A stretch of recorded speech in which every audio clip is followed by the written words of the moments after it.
This year, like in years past, I'm excited for a partnership with the North American Effie Awards. The Effie Awards honor the most effective marketing efforts of the year, and I will be going behind the scenes with a number of Effie winners from this year's competition.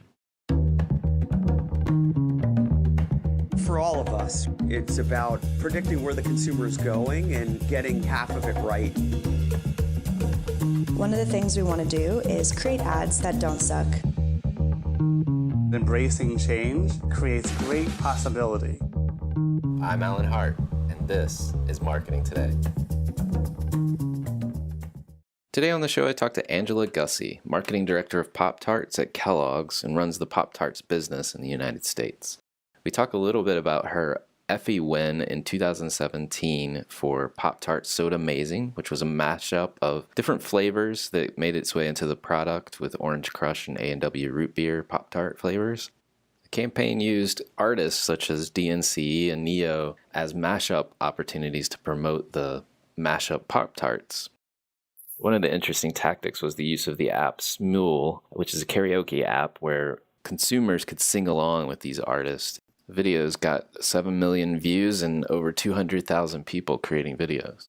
Well, Angela, welcome to the show. Thanks for having me. Well, I should say first off, congratulations for your Effie for Pop-Tarts Soda-Mazing. For those people that are listening that haven't seen that campaign, can you tell us a little bit about it?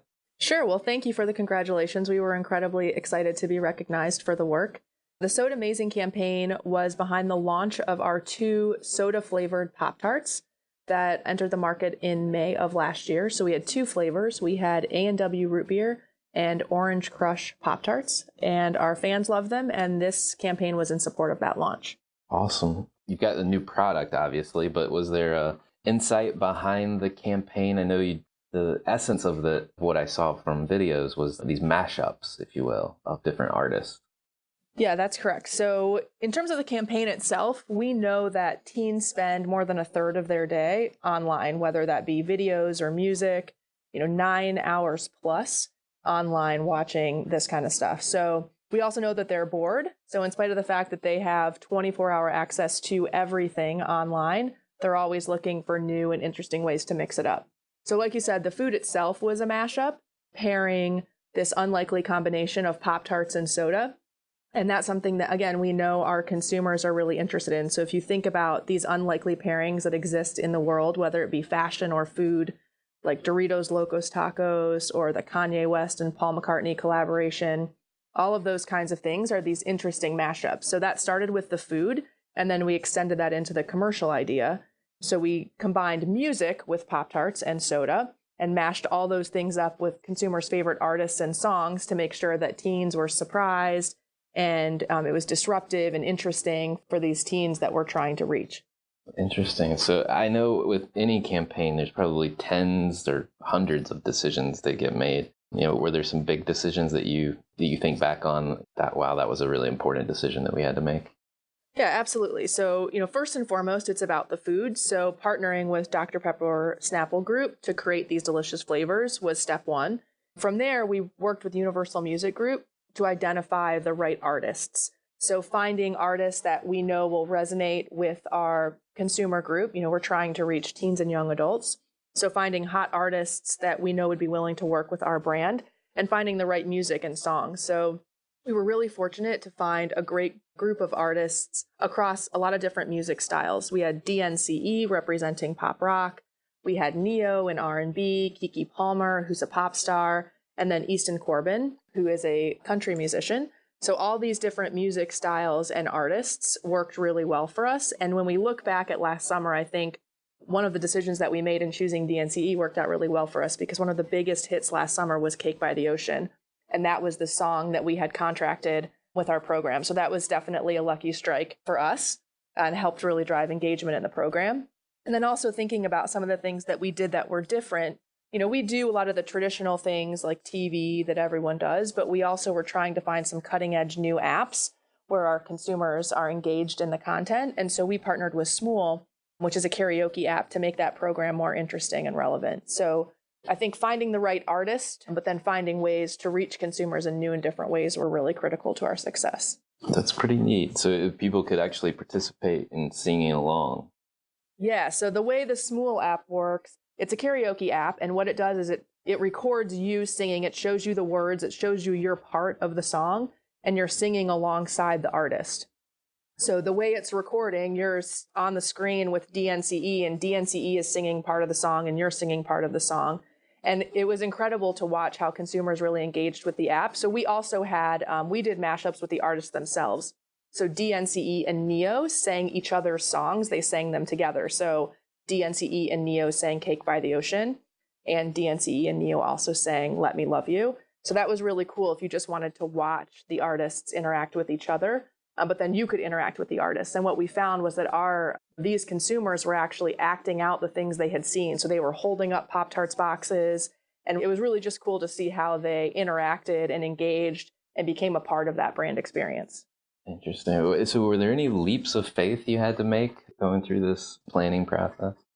I mean, absolutely. Especially when you're doing something new like Smool, it's a little bit of data and a little bit of trust. We have an incredible group of partner agencies that help us sort through all of that, and we do the due diligence that we can in evaluating things like artists or apps. We're thinking through costs, trying to work together to make sure everything is the right fit. But you have to kind of believe that some of these things are going to work. So something like Smool, we were the first ever CPG company to work with Smool. So there was a little bit of a leap of faith that it was going to work. It did, so that was great, but sometimes they don't, and that's part of the test and learn environment with digital, is that you don't always know if it's going to work. But then you also have components of your program that will work. So TV is certainly not as sexy, but we always know that that's an effective way for us to reach our consumers, and that becomes a fundamental part of our plan as well. So it's balancing those kind of riskier components with the more traditional components. Interesting. Were there any surprises along the way going through this process? I'm always surprised by how passionate fans are about Pop-Tarts. These teens and young adults want to engage in conversations with the brand online. So, they go on Twitter and Facebook and all of these different apps and channels, and they want to talk to you, and they can be brutally honest. But when they love something, they become your biggest advocates.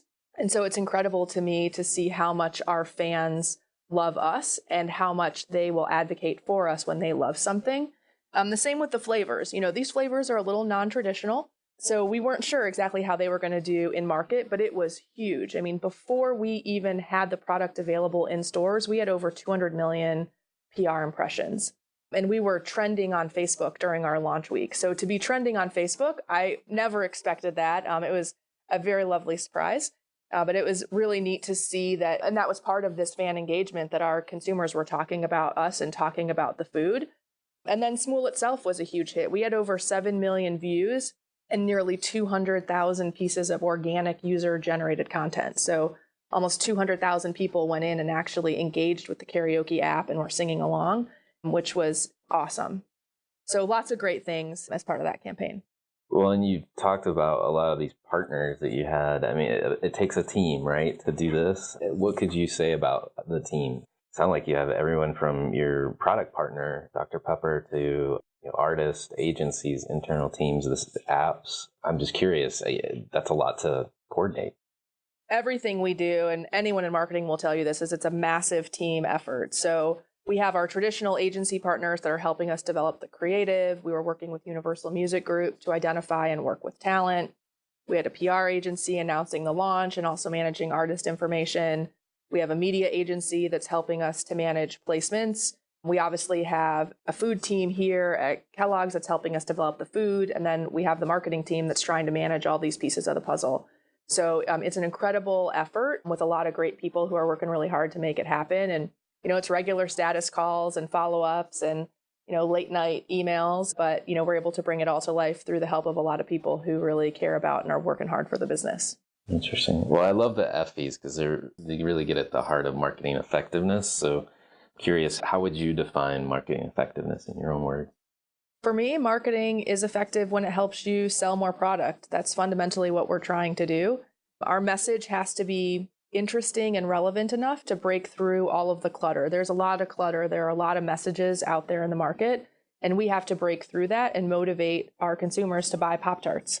And that means you're doing a good job. So we're looking at each component of our plan to make sure that it's going to be driving more sales of Pop-Tarts.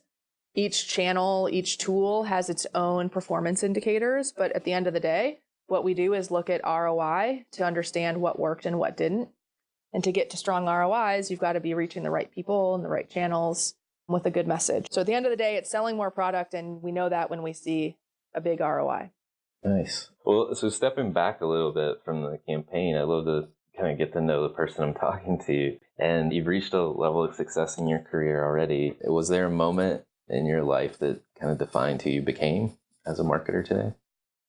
Sure. I mean, when I think back many, many years ago, at the risk of sounding ancient, I studied overseas when I was in undergrad, and I lived with a host family. I took classes. I interned at a newspaper for children in Paris. And I think in terms of my personal development, that's when I realized I could really do anything I wanted. And I'm the only one who sets my limits. But professionally and as a marketer, it really made me think about people and how you talk to them and how you reach them. So there are a lot of differences between people, but there are also a lot of similarities. And when you think about, for example, you think about stereotypes, and everyone talks about how French people are rude and indifferent, but that wasn't my experience at all. When I got there and was really learning and engaging and talking to these people, it was a very different experience. And I think you also see how we're really all the same. Everybody wants the same things. They want the best for their families. They want to feel appreciated. They want to have fun. And so part of what we do in marketing is teasing apart where are people similar and where are we different, and then how do we talk to them. And that's essentially the underpinning of everything that I do today, plus a lot of analysis. Right. No, I think that's a really keen insight. The other one you mentioned as well, that you set your own limits, right? You're your own limit setter, if you will. Absolutely. And you don't know what you can do till you try it. And I think that's a really important thing. We try to let people take risks to a certain extent. And it's like we talked about before, that what are the leaps that you have to make? You don't always have 100% of the information. So you do the best you can with the information you have. And we need to give ourselves the space that sometimes you'll win and sometimes you'll lose and fail forward. We talk about failing forward, that it's okay if you're able to learn something from the experience. If it doesn't go perfectly right, let's just talk about what would we do differently, or what did we learn from that? We try not to make expensive mistakes, but you make mistakes and you learn from them. And that's part of how we figure out how to do it better. Nice. Well, I'm curious, what's your favorite part of the job these days? Quite honestly, I love the people that I work with. And, we talked about being a part of a massive team. There are dozens of people cross-functionally across all the agency partners that help bring the brand to life, and they are exceptional. We work really hard. We have a lot of fun. And when you have a great team of great people and you're working hard, and then you see your work out in market, that moment that you see it out there, that moment when we were trending on Facebook, or when we were at the concert with DNCE, it's just really amazing to see the fruit of your labor live and in person. So I think we have a lot of fun getting there. And then when you see it, there's really just nothing like it. And most marketers are students of the business, I think. And I'm curious, are there brands that you follow outside of Kellogg's? Absolutely. We follow a lot of brands, some that are direct competitors and some that may not seem like direct competitors. So a lot of what we do on the Pop-Tarts business is look at work being done by brands that reach our consumers. That's that same core consumer, that teen and young adult target. So we watch Taco Bell. I think they do some really cool work. And, Cheetos is one of my favorite brands. I think the work they've done, when you look at the Cheetos Museum, where they are having consumers look at a Cheeto and they put it on this pedestal, and consumers are participating in that work. And it's directly tied to the food itself and really engaging them. I mean, I just think that's so clever. And the same with I don't know if you saw the Cheetos store over the holidays, but they created this whole online store where you could buy Cheetos pajamas. They had Cheetos jewelry that sold for thousands of dollars, and Cheeto cologne that was the fragrance of Cheeto.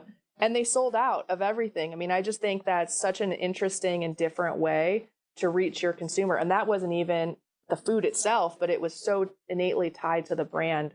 Just a really neat way to get consumers engaged in talking about your brand. So we love that kind of stuff. And it isn't necessarily a direct competitor with us, but it certainly inspires us to think about what can we do to reach our consumers as well. I did not know that. And I'm going to have to tell my wife about the Cheeto cologne. Maybe she like me more if I wear that. Yeah, I don't know if you can still buy it. Like I said, I think a lot of that stuff sold out. I mean, even this, the jewelry they had that was thousands and thousands of dollars, they sold it. So it's pretty interesting. And like I said before, consumers want to engage. They want to be a part of your brand. And when they love your brand, they'll absolutely, I don't know about Cheeto cologne being, something you'll find at Macy's someday, but wearing a Cheetos t-shirt or a Pop-Tarts t-shirt, our consumers are proud to love the brands that they love. And so we really want to make sure we're tapping into that so that they're talking about us and continue to love us too. Great. What do you see as the most important marketing trend today or opportunity for marketer? I think consumers today just get increasingly frustrated with traditional advertising. So, nobody really wants that thing that pops up in front of the article they're trying to read online that says, buy my product. Nobody really wants to see an ad. So I think the opportunity for us is to figure out how to advertise in a way that breaks through but doesn't feel intrusive. And there will always be things that are intrusive, and that's just part of what we do. But I think when you can authentically integrate with an experience, consumers love that so much more. So we're trying to do more of that on Pop-Tarts. Last week we were a sponsor at VidCon in California, and it was all about YouTube and influencers and artists and it's the same thing with the artists in the soda program, that it's finding someone who can authentically talk about your product and help you reach your consumers in a way that's non-traditional. We're always going to do TV because it works, but especially with the people that we talk to on Pop-Tarts, they're not always watching TV. Quite frankly, a lot of them never turn their TV on. They really do everything through their mobile devices. So we got to figure out how to do things a little differently. That's a big challenge as well, just that frustration level with traditional advertising. Are there any other challenges that you think you're facing or marketers in general are facing these days? How we reach our consumer, like I said, it's constantly changing, especially with these younger consumers. And what's trending changes so fast. So it's Facebook 1 minute, then it's Twitter, then it's Snapchat. And now people are talking about, is Snapchat already out? And how do you talk to a consumer in Snapchat? It's hard to figure out exactly where your consumer will be and how long that's going to be on trend. And the interests change so quickly that we can't always count on traditional measures to help us make decisions. So the days of having an annual marketing mix to assess what you've done in the past and where you should go, in that stuff, it just takes too long. So trying to figure out how to, with these emerging platforms, how to test and understand in order to make decisions. Like I said, you'll never have 100% of the data. I think that's a real challenge to figure out how to make these decisions and how to make them quickly. And what are they going to like? Is what's cool today going to be cool tomorrow? Right. Are there any tools or techniques that you're using that you're finding helpful in that regard? Yeah, we're trying to do more real-time analysis as much as we can. So, and a lot of the partners, they want this as well. So Snapchat wants us to advertise. So they're also trying to find ways to make sure that we feel confident in the work that we're doing with them. So I think you're finding a lot of the partner agencies have their own data as well. But we're in the analysis that we do, we're trying to strike the right balance of, from a communications perspective, how much do we pre-test versus not in the creative itself, but then also how do we measure real time the performance of these things. So, we're getting to the point where some things we can measure. It's difficult to measure something in a week. You kind of have to give it enough time to get out there and see if it'll work. But, 6 or 8 weeks out, if we have 3 different ads out on YouTube, how do we choose which one is performing the best and push that out more than one that isn't performing as well? So we're constantly looking at metrics to figure out what can we optimize while it's in market. What do we do more of? What do we pull back on versus waiting for a marketing mix assessment to come back a year later? So last question, what do you see for the future of marketing? Where do you think it's going to go? Honestly, it's impossible to predict. It was interesting because someone at my team was at VidCon last week for our sponsorship. And in one of the seminars, they talked about quote unquote long-term planning being more than 6 months out. And they said, you just can't plan more than 6 months in advance. And yet here we are from a marketing perspective, we build 3-year plans. And so I'm in the midst of building a 3-year plan, but YouTube is telling me I can't plan more than 6 months out. So the world just changes so fast that I think we just have to figure out how do we adapt quickly and how do we be agile enough that we can change. We're still going to build a 3-year plan, but then what are the components of the plan that you can modify as you go? And I think in the future, we're going to have more and better tools to help us do that, or at least that's what I'm hoping for. Who knows what the hot commodity will be next year in terms of, what's the app that everyone wants to be on, or what's the format that we, need to build content for. it'll be different from what it is today. I mean, even if you think about cell phones 20 years ago when I got my first cell phone, I never would have thought that the first thing I would do in the morning is look at my cell phone. But that's where we are today. So who knows 20 years from now what that will be. But it'll be different and it'll move fast. So I think, we have to figure out as a marketing company, as we market these brands, consumers are always going to love our brands because they're an outward sign of who they are as people. So how do we adapt in this ever-changing marketplace to figure out how to reach them? So we'll see. Interesting. I'm just as curious as you are to see where it might go. Well, thank you so much for spending time with us. My pleasure.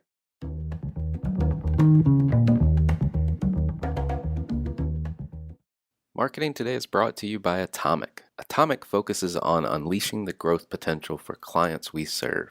Atomic is a strategic consultancy specializing in business, marketing, brand, and innovation. Our singular goal is to help you accelerate your efforts with the right mix of expertise, analysis, and creativity. Check us out at atomic.com. ATOMCK.com. Hi, it's Alan again. Marketing Today was created and produced by me, with project management by Sarah Williams, audio production by Aaron Campbell, writing and editing by Kevin Greeley, social media support by Megan Woods, art and graphic design by Sarah Dell. If you're new to Marketing Today, please feel free to write us a review on iTunes or your favorite listening platform. Don't forget to subscribe and tell your friends and colleagues about the show. We love to hear from listeners at info@atomic, ATOMCK.com. I'm Alan Hart, and this is Marketing Today.